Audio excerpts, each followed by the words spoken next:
Kalau 10.000 tahun, ibarat kita hidup cuma 1,5 menit. Bentar banget loh hadirin. Ngedip dikit aja tau-tau udah. Ternyata 2014 tuh 10 tahun lalu ya. Dulu Mas Mufti, Ustadz Mufti, itu adik kelas saya, kecil banget dulu. Dulu saya kelas 6 di Mualimin Pondok Jogja itu. Pondoknya Yaya Haji Ahmad Dahlan. Mas Mufti kelas 2. Kelas 2 SMP, saya 3 SMA. Kecil banget, masih kecil. Sekarang udah lulus Madinah, cum laude, anaknya 2. Lah itu dulu kecil tahu, sekarang udah lulus Madinah, cum laude, anaknya 2. Hadirin, waktu cepat sekali berlalu hadirin. Cepat sekali. Jadi kita umur 60 tahun besok itu kayak cuma hidup 1,5 jam doang ya kemarin di dunia ya. Cepat sekali. Kalau kita nggak berlomba dengan matinya kita, jadwal wafatnya kita, nanti kita nyesel. Makanya harus berlomba-lomba nih. Berlomba-lomba dalam kebaikan, berlomba dalam beramal soleh, berlomba mempersiapkan bekal kepulangan terbaik, berlomba. Kalau nggak nanti kita nyesel loh hadirin. Ka'alfi sanatim mimma ta'uddun. Seperti satu hari di sana itu seperti 1000 tahun dunia. Sehari di sana seperti 1000 tahun dunia. Pertanyaannya, pernah nggak ngerasain 1000 tahun? Belum kan? 60 tahun doang kan? Itu di sana tuh selamanya, melewati hari demi hari, hari demi hari, hari demi hari, hari demi hari. Yang satu harinya aja 1000 tahun. Allahu Akbar. Kayak apa hadirin? Nanti kita menua ya Us? Tidak ada menua di sana. Selamanya muda. Ingat Nabi bilang apa? Usianya 33 tahun, 33 tahun. Yang laki-laki kembali ke postur ayahnya Adam alaihissalam, 60 siku ke langit. Yang perempuan kembali kepada posturnya Hawa alaihassalam, 40 siku ke langit. Wa ka'ayyim min qaryatin amlaitu laha wa hiya zalimah thumma akhadtuha ilayyal masir. Allah Subhanahu wa taala berfirman di ayat berikutnya. Tapi sebelum itu ini ada perkataan kutipan ulama dari Imam Ibnu Athaillah As-Sakandari, bahwasanya beliau berkata, keterlambatan pemberian dari Allah adalah bentuk kasih sayang karena Allah tahu kapan waktu terbaik untukmu. Ini kata-kata quote mutiara nih. Kata Imam Ibnu Athaillah As-Sakandari, keterlambatan pemberian dari apa yang kita pinta itu adalah karena Allah sayang kepada kita, dan Allah yang paling tahu kapan waktu yang terbaik untuk kita. Kalau kita hari ini belum mengabulkan apa yang sedang dipinta, itu bukan karena Allah nggak sayang, justru karena Allah sayang. Ketika kita lihat anak kita lagi batuk dan dia merengek minta es krim, kita nggak memberinya es krim, itu karena kita benci dia atau karena kita sayang kepadanya? Sayang. Pah, es krim. Ayo anak soleh, nanti dulu ya. Enggak, aku mau es krim. Kan batuk anak soleh, nanti dulu ya. Nangis. Kita diam, gak bergeming. Pokoknya kita gak beliin es krim. Itu bukan karena benci, bukan karena gak sayang, justru karena saking sayangnya. Kita dalam permintaan yang kita kadang-kadang pinta kepada Allah, kita atas apa yang kita minta sama Allah juga sama. Ya Allah, kenapa belum dikasih? Hamba kan udah minta sejak 2 tahun yang lalu. Bukan karena Allah gak beri, bukan karena Allah gak mau kasih, bukan karena Allah gak sayang. Justru Allah yang paling tahu kapan waktu terbaik untuk diberi. Kalau emang pantas, sekarang waktunya dikasih kok. Tahun depan waktunya diberi kok. 2 tahun lagi ya, kamu bersabar dulu, tunjukkan effort terbaikmu. Lalu kita totalitas, lalu kita konsisten, sungguh-sungguh, serius, perfeksionis, zero mistake. Dikasih kok sama Allah. Dikasih. Tapi di waktu terbaik menurut Allah.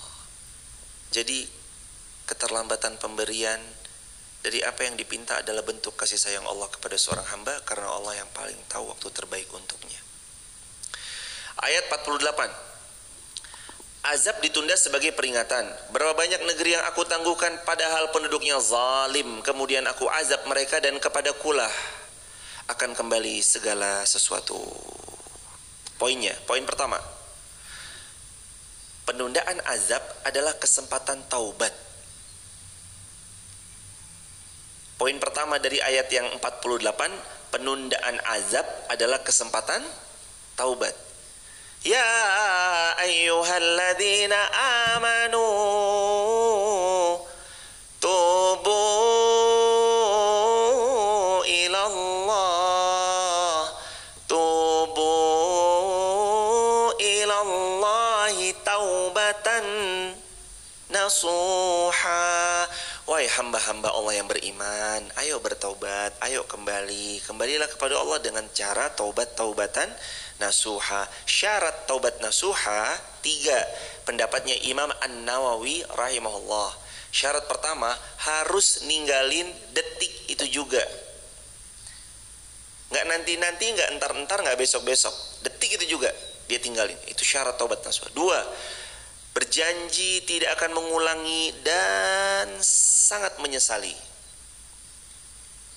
Berarti kalau masih mengulangi namanya belum taubatan nasuha.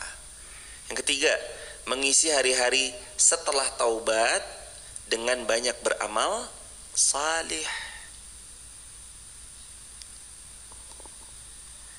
Ciri taubat nasuha itu 3 ciri. Kalau orang udah pegang 3 ciri ini, berarti 3 ciri taubat nasuha. Sesiapa yang megang 3 ciri ini berarti beliau sudah termasuk orang-orang yang taubatnya terkategorikan taubat nasuha. Yang pertama, dia meninggalkan seketika.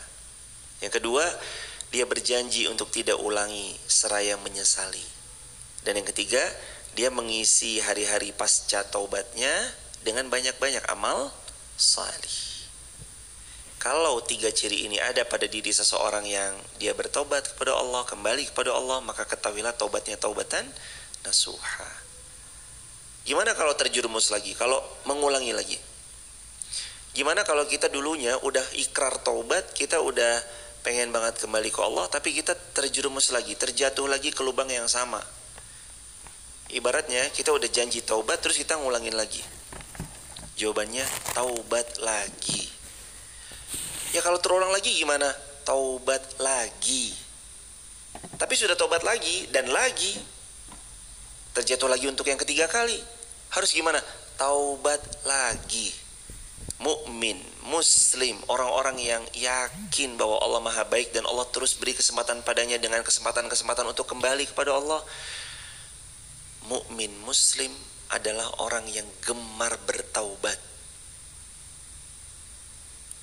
Kalau ada kita ngelihat orang sering banget taubat, lalu dia berbuat dosa lagi, taubat berbuat dosa lagi, bertaubat berbuat dosa lagi, lalu dia berbuat dosa, bertobat lagi, dosa, tobat lagi, dosa, tobat lagi, maka jangan cap dia sebagai seorang pendosa, jangan cap dia sebagai seorang munafik, tapi ucapkan padanya bahwa dia adalah orang yang gemar bertaubat. Dan tahu Allah bilang apa sama pihak yang gemar taubat? Innallaha yuhibbut tawwabin wa yuhibbul mutatahhirin. Sesungguhnya Allah sangat mencintai tawwabin, orang yang gemar bertaubat. Jadi kita taubat, dosa lagi. Terus kita tobat lagi, dosa lagi. Udah tobat lagi nih, dosa lagi. Selama dia terus bertobat kepada Allah, bertobat dan bertobat lagi, walaupun dia jatuh berkali-kali, jangan cap dia sebagai seorang munafik. Tapi bilang kepadanya, Allah insya bahwa Allah pasti mencintainya, sebab karena dia gemar bertaubat. Sambil seraya diajak agar jangan sampai jatuh ke lubang yang sama. Ajak. Dan rata-rata mohon maaf banget, kita tuh jatuh ke lubang yang sama tuh karena circle. Mohon maaf. Kadang-kadang kita tuh jatuh ke lubang yang sama, melakukan perbuatan keliru yang sama, kesalahan yang sama. Salah satu faktornya itu karena teman, karena circle. Makanya wanti-wanti dari Nabi itu betul diperhatikan. Nabi pernah bilang, "Falyanzur ahadukum man yukhalil. Almar'u ala dini khalili, falyanzur ahadukum man yukhalil." Seseorang itu akan kelihatan sekali cerminan agamanya dari dan dengan siapa mereka berteman dekat. Falyanzur ahadukum man yukhalil, maka hati-hati ya. Berteman dengan siapa, cari circle siapa, sahabat siapa. Siapa yang paling sering kita duduk bersamanya. Karena sedikit banyak itu akan mempengaruhi. Bahkan apa yang kita tonton, apa yang kita dengar itu mempengaruhi. Banyak sekali orang tiba-tiba refleks ucapannya adalah refleks dari apa yang dia tonton. Iya, kalau yang ditonton baik, refleksnya baik. Yang ditonton, semoga istiqomah sampai husnul khotimah ya. Ketemu orang, "Mas, semoga istiqomah sampai husnul khotimah ya. Mbak, semoga istiqomah sampai husnul khotimah ya." Iya, kalau yang ketemu baik. Tontonannya misalkan kurang lebih demikian. Lah, kalau yang ditonton adalah yang nggak baik, dia refleksnya akan seperti yang dia tonton. Makanya batasi anak-anak kita dengan penggunaan handphonenya. Dan kami juga mohon kepada wali murid SHQ, mungkin ada yang nonton, mohon dengan hormat wali-wali murid SHQ, Sekolah Hafiz Quran Masjid Maf, kami sangat berharap untuk tidak memberi handphone kepada anak-anaknya. Bukan membatasi, tapi tidak sama sekali. Kalau bisa tidak sama sekali. Nggak usah dikasih akses. Biarlah mereka dekat dengan Al-Quran, diputar murotal di rumah tuh 24 jam, 24 jam, 24 jam. Karena di handphone, apalagi kita lepas dari kendali, kita nggak bisa memantau. Mereka bisa berselancar kepada hal-hal yang kita nggak pernah tahu isinya apa. Dan notabene sih biasanya mereka yang belum bisa memilah-milih, mereka lebih suka kepada entertain daripada education. Makanya sebaiknya jangan sama sekali. Bukan dibatasi ya, tapi jangan sama sekali. Nggak usah sama sekali. Biarin di rumah tuh dengerin Quran, ngelihatnya Ka'bah, lagi tawaf. Itu apa mah? Tawaf, nanti kita ke sana ya. Itu apa mah? Ini orang-orang tuh lagi di Masjid Nabawi, nanti kita ke sana ya. Udah begitu aja mah. Di rumah isinya tausiah, murotal Quran, live streaming kajian. Tausiah, murotal Quran, live streaming kajian. Tausiah, murotal Quran, live streaming kajian. Nggak mati insya Allah anak kita, nggak ngelihat kartun, nggak mati insya Allah. Anak-anak kita tuh nggak dengerin selain Quran, nggak mati insya Allah, biidnillah. Kecuali kalau emang sudah takdirnya. Bahkan dengan mendengarkan Quran tuh lebih hidup hatinya, lebih nyala jiwanya, lebih tenang dengan taufik dan izin Allah, insya Allah. Poin yang berikutnya, jangan merasa aman dengan kesuksesan yang sementara, karena semua bisa seketika Allah mencabutnya. Jangan merasa aman dengan kesuksesan yang sementara. Sekarang udah berhasil nih, jamaah. Ingat ya, setiap orang ada masanya, setiap masa ada orangnya. Saya tuh kemarin ngelihat ada satu foto, dua sosok figur. Semoga Allah menjaga beliau dan semoga Allah merahmati beliau dan semoga salah satunya sudah berpulang. Semoga Allah lapangkan kubur beliau. Fotonya Jenderal Soeharto Allahyarham dengan fotonya Bapak Prabowo Subianto yang hari ini akan dilantik, dan semoga Allah meridhoi beliau dan seluruh kabinet yang membersamai beliau. Foto dua sosok, yang satu Allahyarham Jenderal Soeharto, Presiden kedua Republik Indonesia, yang kedua Presiden yang hari ini akan dilantik dengan izin dan taufik dari Allah Subhanahu wa taala. Seperti memberi gambaran jelas bahwa setiap masa ada orangnya dan setiap orang ada masanya. Foto itu diambil ketika beliau masih menjabat sebagai Presiden Allahyarham. Namun kini beliau sudah berpulang kembali kepada Allah. Semoga Allah menerima amal salih, amal ibadah beliau, dan menjadikan apapun yang beliau torehkan dalam amal menjadi amal jariah yang terus mengalir untuk beliau. Karena salah satunya masjid-masjid yang mirip Kayak di Kejajar, Al-Arqam, itu ternyata masjid yang zaman itu dibangun oleh Allahyarham Bapak Jenderal Haji Soeharto pada zamannya. Sependengaran kami. Karena masjidnya mirip-mirip tuh. Loh, waktu saya ke Kejajar, ke tempat saudara, bukan Kejajar, Setieng, mohon maaf. Waktu kami ke Setieng, kami sholat Jumat, loh, ini masjidnya mirip kayak di mana ya? Oh, Masjid Al-Arqam. Oh, ternyata masjidnya tuh punya kemiripan ya. Kayaknya mungkin emang desainnya tuh sama semua masjidnya begitu ya, Masya Allah. Artinya dulu Allah titipkan kekuasaan kepada beliau, sekarang gantian. Hidup tuh begitu kok jemaah. Hari ini mungkin Anda lagi berkuasa, tapi tidak untuk 30 tahun ke depan, tapi belum tentu bahkan untuk 20 tahun ke depan, bahkan 10 tahun ke depan.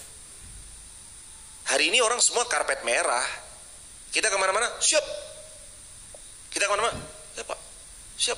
siapa. Tapi tidak untuk mungkin 50 tahun yang akan datang. Nanti muncul generasinya Faiz, generasinya Saifuddin, generasinya Kia, generasinya Okta. Ini anak-anak mas-mas yang di pondok, maaf. Generasi-generasi mbak-mbak yang masih muda, generasi putranya Mas Daud, generasi siapapun nih, putra-putrinya kita yang akan datang. Udah kita di situ duduk gantian. Mendengarkan yang muda, yang lebih cerdas, cemerlang, berbicara dengan kapabilitas keilmuan 1000 tahun melampaui usianya. Dia anak muda, umur 20-an, tapi isi kepalanya ribuan tahun. Muhammad Al-Fatih itu kan kayak gitu. Muhammad Al-Fatih, penakluk Konstantinopel, umur 21 tahun menaklukkan Konstantinopel. Itu bukan anak 21 tahun yang kita kenal hari ini. Itu anak secara fisik casing 21 tahun, tapi isi kepala 1000 tahun.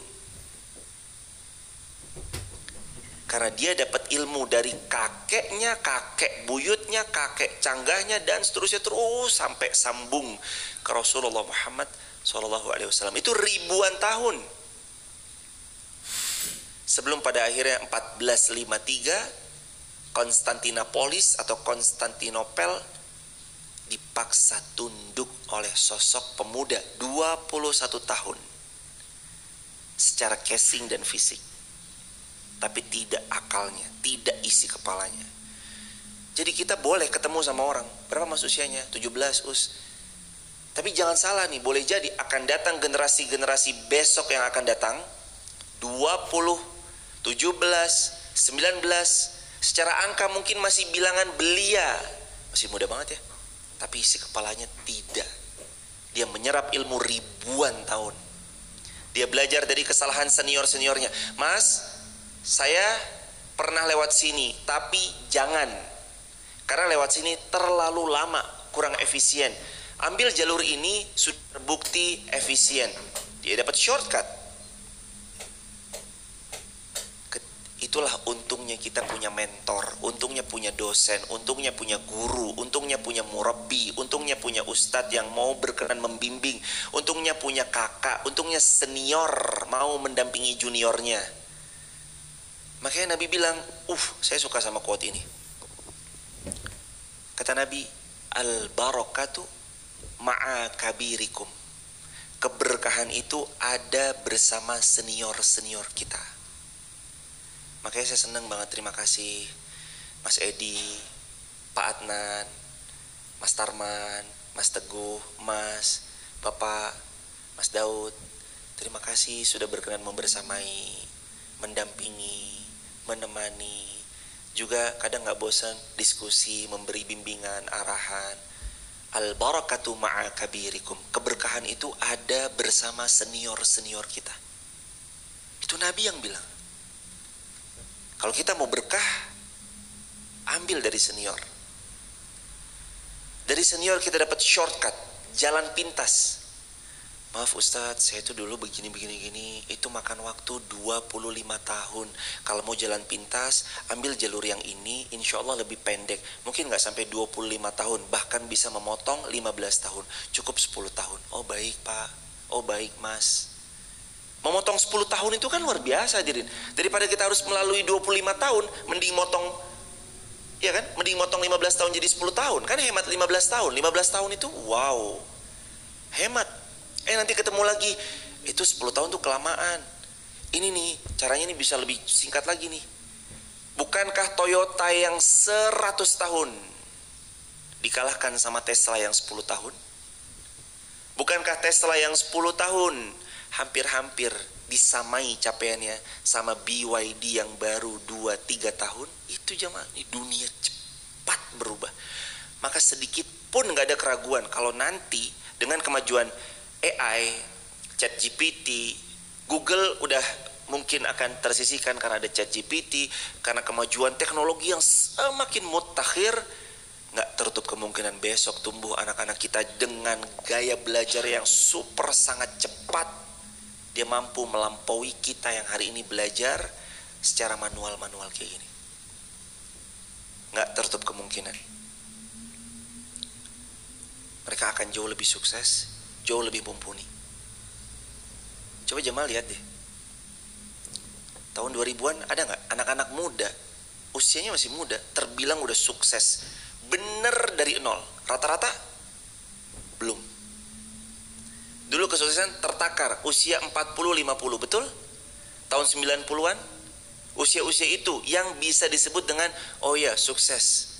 Kalaupun anak muda sukses, biasanya ada peran dari keluarganya.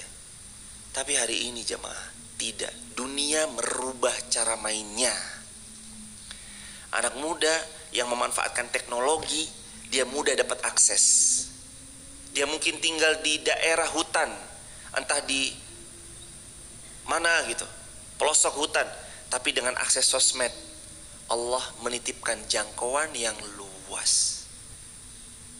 Dan hari ini kita lihat anak muda berhasil dengan taufik dan izin dari Allah tentunya. Bukan warisan legacy dari orang tua, tapi benar dia memulai dari nol. Dunia berubah, perputaran berubah. Lalu siapa kita merasa aman dengan kesuksesan yang hari ini kita sedang genggam? Ingat, jangan merasa aman dengan kesuksesan yang sementara, karena Allah bisa mencabutnya kapan saja. Jangan rasa aman. Terus belajar. Seorang ulama ahli hikmah pernah bilang, dan ini salah satu quote yang saya sangat pegang. Kalimatnya gini, siapa yang mau terus belajar maka dia akan jadi pemilik masa depan. Dan sesiapa yang berhenti belajar maka dia hanya akan menjadi pemilik masa lalu. Kalau hari ini kita mau terus belajar, menambah ilmu, menambah wawasan, masa depan itu dengan taufik dan izin Allah akan kita genggam. Tapi kalau kita memutuskan untuk ngapain sih? Udahlah gak usah belajar, udah cukup kok. Dan kita merasa puas, maka tunggu saatnya kita hanya akan jadi pemilik masa lalu. Ingat ya jemaah, tidak ada yang selamanya di puncak, tidak ada. Belajarlah dari Nokia. Kenal Nokia? Tahu brand Nokia? Coba lihat Nokia pada zamannya. Top of mind, number one in the world. Handphone, telepon genggam paling nomor satu di mindset semua manusia di dunia pada zamannya. Nokia, Kodak, Fujifilm, ingat ya? Jadi ketahuan kan generasinya? Kan kita sama generasinya. Nokia, Kodak, Fujifilm, dan sejenisnya itu top of mind pada zamannya. Tapi kalau berhenti belajar, dulu muncul Nexian, Burberry, terus muncullah Blackberry, itu udah ancaman. Blackberry menyalip dengan cepat, fus semuanya. Pin BB-nya berapa? Pin BB-nya berapa? Pin BB-nya berapa? Tukeran pin BB. Akhirnya muncullah Android, muncullah iPhone.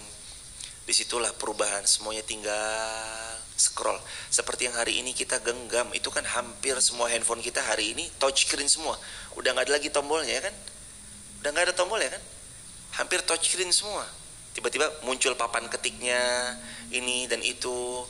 Fujifilm, Kodak yang dulu ada di puncak kejayaannya, sekarang dilibas dengan kamera-kamera handphone yang bahkan kamera handphone ini cukup satu genggaman bisa menggantikan daripada banyak fungsi. Yang dulu kita harus bawa ceklek, dicetak, kobong, kebakar. Sekarang ceklek, jelek, ulang lagi, jelek, ulang lagi, itu kan bisa. Belum lagi diedit gimana caranya biar pipinya yang tadinya sawo matang jadi putih gitu. Hadirin, kalau kita berhenti belajar, kita hanya akan jadi pemilik masa lalu.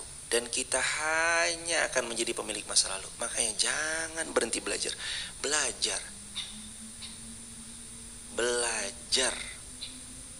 Itu sebabnya kenapa Rasulullah SAW memberi kalimat thalabul ilm, belajar itu faridotun, wajib ala kulli muslim, kepada setiap orang yang mengaku dirinya muslim.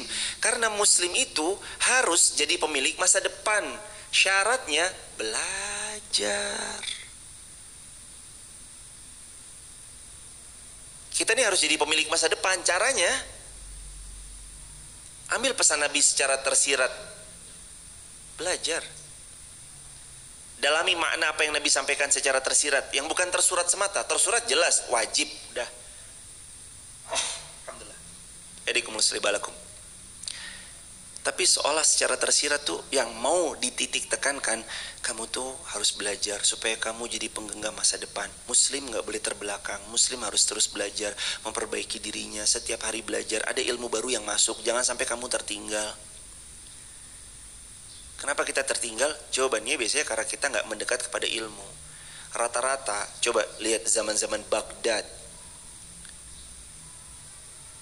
lihat zaman-zaman Spanyol, Islam di Andalusia. Tinta-tinta ulama, ketika ulama menulis buku, dibayar oleh pemerintah pada zamannya senilai dengan emas yang beratnya sama dengan buku tersebut. Tahu sendiri buku ulama berapa jilid kan? 4 jilid, 9 jilid, 30 jilid. Setiap ulama menulis buku, pemerintah mengapresiasi, ditimbang. Contoh misalkan ini ya, ini buku ulama nih misalkan, ditimbang jamaah. Misalkan ulama nulis buku 3 jilid, udah ditimbang 3 kilo. Ulama menghargai dengan 3 kilogram emas. Luar biasa jadi. Ulama nulis lagi berapa? Ditimbang 10 kilo. Dihargai oleh pemerintah 10 kilogram emas. Luar biasa hadirin. Gaji guru pada zaman Umar bin Abdul Aziz 1 bulan kurang lebih 85 dinar. Ada yang mengatakan 120 dinar. Oke lah, sekarang kita ambil yang paling rendah tadi, 85 dinar. Dihitung sekarang, dinar itu 1 dinar 4,25 gram emas. 1 gram emas sekarang adalah berapa? 1,5 juta kali 1,5 juta. Berarti 1 dinarnya 6.375.000. 1 dinar kali 85 gram. Gajinya berapa? 541 juta per bulan. Wow. Berapa gaji guru kita hari ini? Saya pernah ngajar dan saya ulangi cerita ini dan saya mengalami percis. Saya ngajar bahasa Arab Senin sampai Sabtu di salah satu sekolah. Gaji bulan pertama 200.000. Gaji bulan kedua 400, bulan ketiga, keempat, kelima, keenam 1 juta, 1 juta, 1 juta, 1 juta. Tapi kami pernah, dan sampai hari ini kadang-kadang kalau kita menilik, ya Allah, semoga Allah lapangkan guru-guru kita, Allah lapangkan juga dan Allah luaskan rezeki para gurunda-gurunda kita yang mengajarkan ilmunya buat kita, dan semoga Allah Subhanahu wa taala memberikan kemuliaan untuk beliau dunia dan akhirat. Itu gaji guru jemaah. Pada zaman Umar bin Abdul Aziz, kira-kira pada mau nggak jadi guru? Gaji guru pada zaman Umar bin Abdul Aziz 85 gram. Oh, tadi dinar yang hitungnya. Salah, 85 gram emas berarti 85 gram kali 1.500.000. Gajinya 127. Oke, 127. Kira-kira pada mau daftar jadi guru nggak? Mau jemaah. Tapi pada zaman itu juga seleksi jadi guru nggak sembarangan. Qualified, sangat qualified. Nanti jamaah coba denger ya. Sejarahnya Umar bin Abdul Aziz, Dr. Fahrudin Faiz. Coba dengerin.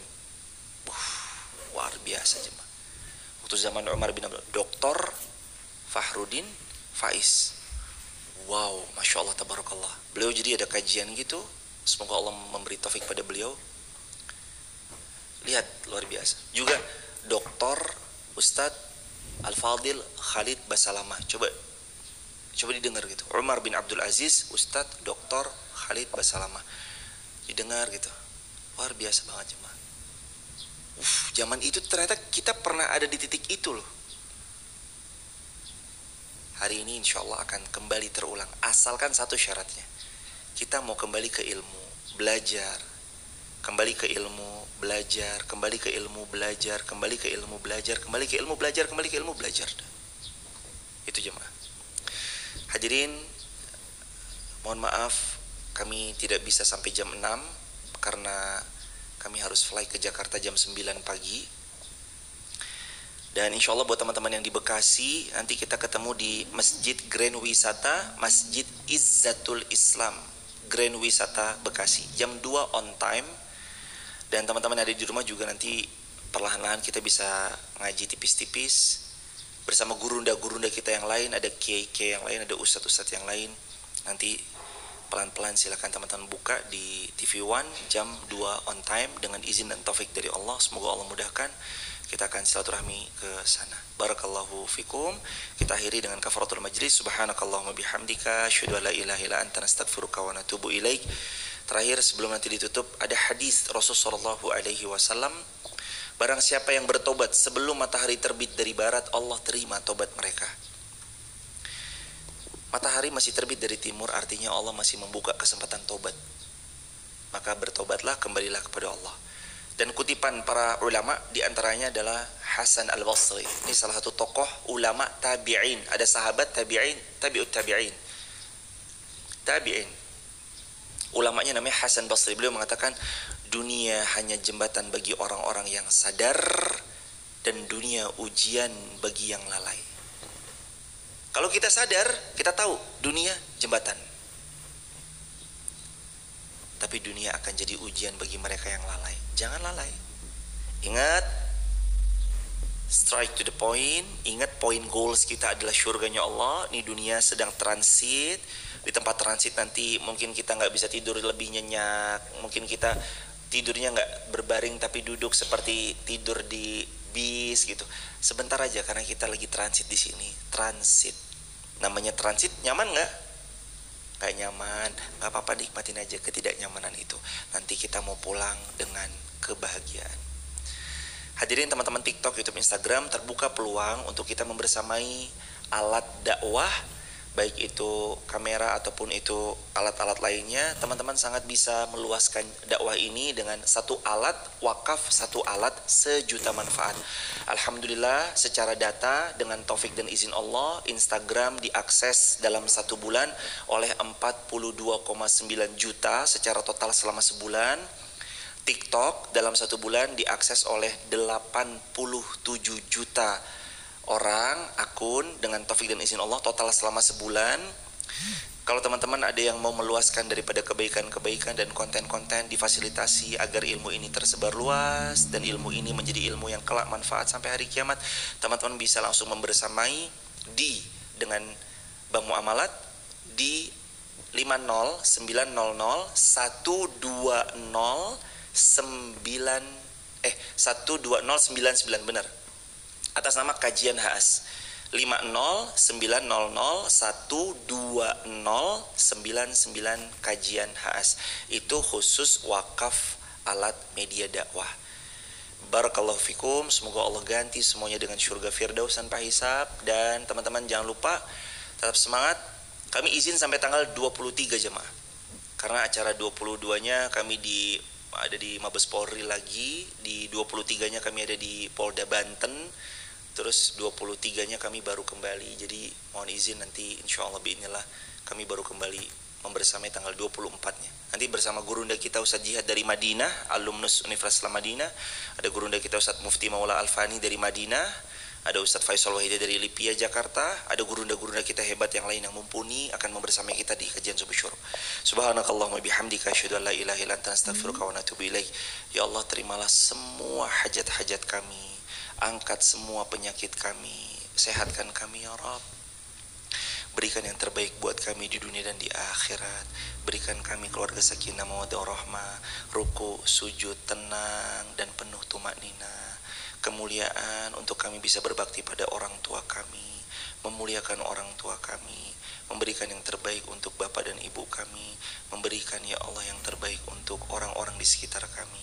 Jadikan kami hamba-Mu yang paling banyak infaknya, paling besar zakatnya, paling luas manfaatnya untuk sesama, paling ikhlas dalam beramal solihnya. Dan izinkan kami menjadi hamba-hamba-Mu yang istiqomah. Wafatkan kami ya Rabb, wafat husnul khatimah. Rabbana atina fid dunya hasanah wa fil akhirati hasanah wa qina adzabannar. Alhamdulillahi rabbil alamin. Barakallahu fikum. Subhanakallah bihamdika asyhadu an la ilaha illa anta astaghfiruka wa atubu ilaik. Rabbana atina fid dunya hasanah. Rabbana atina fid dunya hasanah fil akhirati hasanah wa qina adzabannar. Walhamdulillahi rabbil alamin. Salam keluarga di rumah, hadirin semuanya, barakallahu fikum. Sampaikan salam takzim kami untuk keluarga di rumah. Mohon maaf lahir dan batin. Semoga Allah mengganti dengan surga firdaus tanpa hisab. Sampai jumpa nanti siang ini di Bekasi jam 2 on time. Syukur-syukur bisa datang sebelum jam itu ya hadirin sahabat, di Masjid Izzatul Islam Grand Wisata Bekasi.